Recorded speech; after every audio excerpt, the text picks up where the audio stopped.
માંડવી તાલુકાના કોડાય ગામમાં આજે તારીખ 30 ઓગસ્ટ 2025 શનિવારના કોડાય પ્રાથમિક આરોગ્ય કેન્દ્રમાં રામકૃષ્ણ મઠ ભુજ અને કોડાય પંચાયતના સંયુક્તથી એક નિઃશુલ્ક હોમિયોપેથિક નિદાન અને સારવાર કેમ્પ યોજવામાં આવ્યો હતો, જેમાં સવારના 10 વાગ્યેથી બપોરેના 1 વાગે સુધી કોડાય ગામના બહોળી સંખ્યામાં દર્દીઓએ સારવારનો લાભ લીધો હતો, જેમાં વિરલભાઈ જોશી અને તેમની પંચાયત સભ્યોની ટીમ, જેમાં હાર્દિક આહિર, અમૂલ ગઢવી, ઇમ્તિયાજ લોડિયા તથા પીએચસી સેન્ટરના સંજયભાઈ તથા તમામ સ્ટાફની ટીમે ખૂબ મહેનત કરીને દર્દીઓની સારવાર કરી હતી. ડોક્ટર મનોજ મકાની સાહેબે જણાવ્યું હતું કે આજે કેમ્પ કોડાય પીએચસી સેન્ટરના સ્ટાફનો ખૂબ સહકાર મળ્યો હતો. નમસ્કાર. આજે કોડાય ગામમાં કોડાય પીએચસી સેન્ટર ખાતે શ્રી કોડાય ગ્રામ પંચાયત, કોડાય પીએચસી તેમજ રામકૃષ્ણ મઠ ભુજના સંયુક્ત ઉપક્રમે નિઃશુલ્ક હોમિયોપેથિક નિદાન અને સારવાર કેમ્પનું આયોજન કરવામાં આવ્યું છે. આ કેમ્પ સવારે 10 વાગ્યાથી ખુલ્લો મૂકવામાં આવ્યો છે અને અત્યાર સુધી લગભગ 60થી વધુ દર્દી નારાયણે સેવાનો લાભ લીધો છે, જેની અંદર સાંધાના દુખાવા, ચામડીની તકલીફો, ઇવન સોરિયાસિસ, ખરજવું, દાદર, હરસમસા, પથરી અને ગેસ એસિડિટી તેમજ માઇગ્રેન જેવા રોગોના દર્દીઓએ અત્યાર સુધી લાભ લીધો છે અને દર્દી નારાયણનો પ્રવાહ અવિરત ચાલુ છે.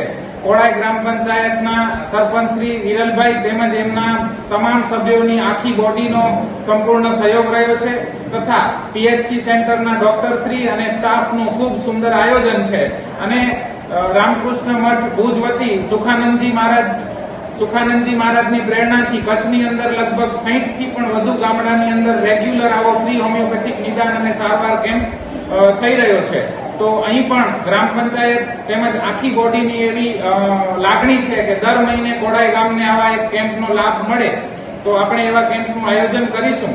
આ કેમ્પની અંદર doctor Manoj Makani, doctor Navin Kanjariya, doctor Usha Bhaliya, doctor Nehal Ahir, doctor Priyanka તેમજ ડોક્ટર વિશાલ વ્યાસ લોકોએ દર્દીઓને તપાસી અને 1 મહિનાની નિઃશુલ્ક દવા રામકૃષ્ણ મઠ ભુજ દ્વારા આપેલી છે.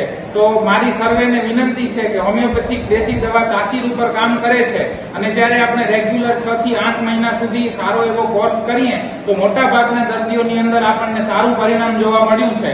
આજુબાજુના ગામોની અંદર પણ સારું પરિણામ થઈ રહ્યું છે. તો કોડાય ગ્રામવાસીઓને મારી વિનંતી છે કે વધુમાં વધુ લોકો આ કેમ્પનો લાભ લે, રોગમુક્ત બને, આરોગ્યની પ્રાપ્તિ કરે, એ જ અમારી સેવા છે.